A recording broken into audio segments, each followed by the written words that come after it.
Le but de cette vidéo est de vous expliquer ce qui est quand même une vision plus personnelle de ce que j'ai de la maïeutique dans le cadre du travail de fin d'études.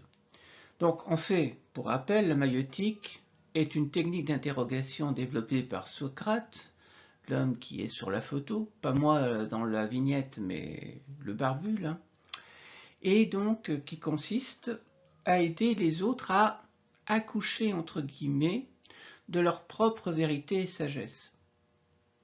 Donc en fait, en chacun de nous, il y a une vérité, une sagesse, et il faut réussir à la faire accoucher.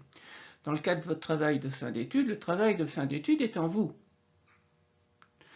Il faudra le développer, l'amener à maturation, accompagner sa gestation et l'aider à accoucher.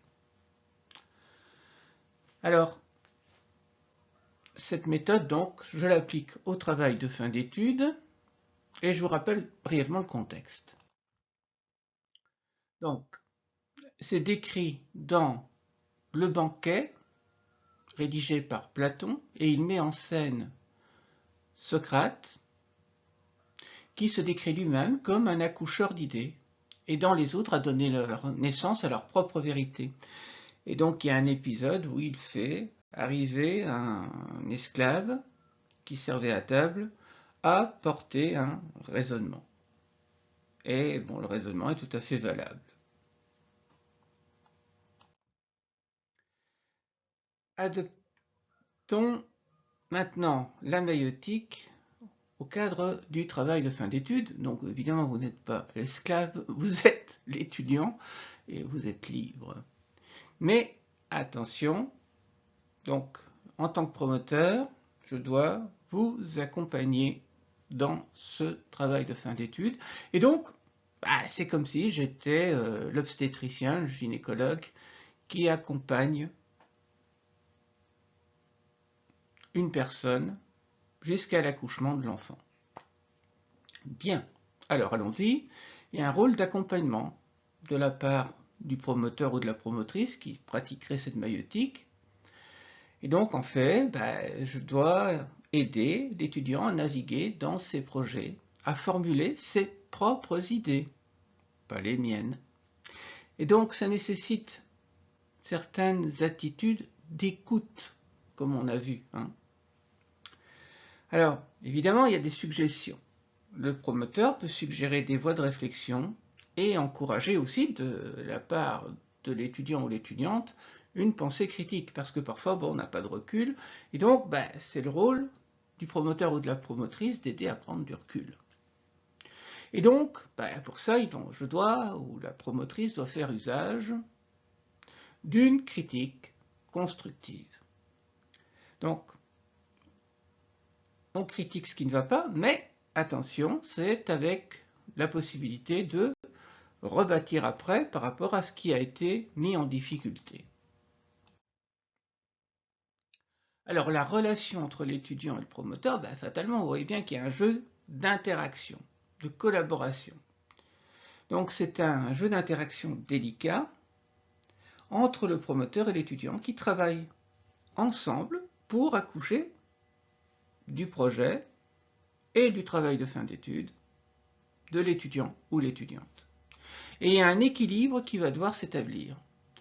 Donc, je ne dois pas rentrer dans les écueils d'une trop grande intervention. Je dois éviter de créer un désengagement de la part de l'étudiant qui ne reconnaîtrait plus son enfant dans l'histoire.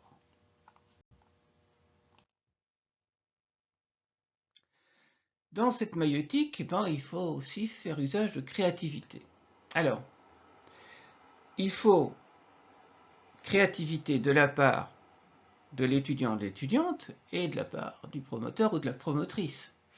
On encourage l'exploration créative de multiples options, approches, pour arriver à la meilleure version possible du travail de fin d'études. Il faut encourager des idées innovantes, trouver des solutions originales pour aider à sortir du cadre traditionnel. Parce que sinon nous avons des travaux de fin d'études qui ont tendance à être des répétitions des mêmes sujets.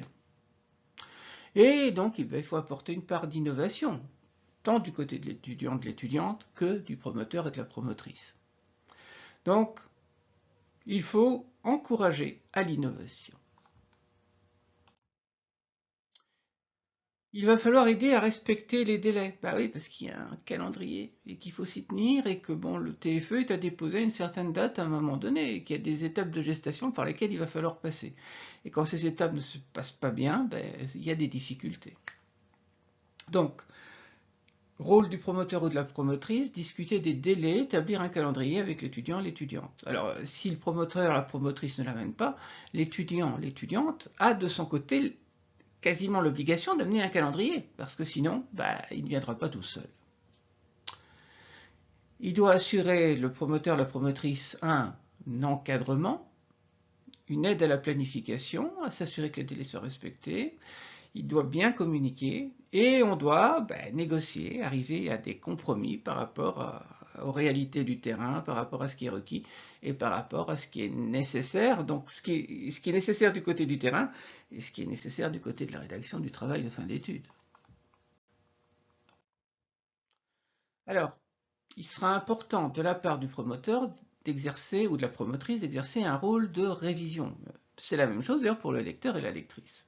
Révision du contenu, parce que bon, il vaut mieux des regards croisés, et donc ça aidera mieux à être critique.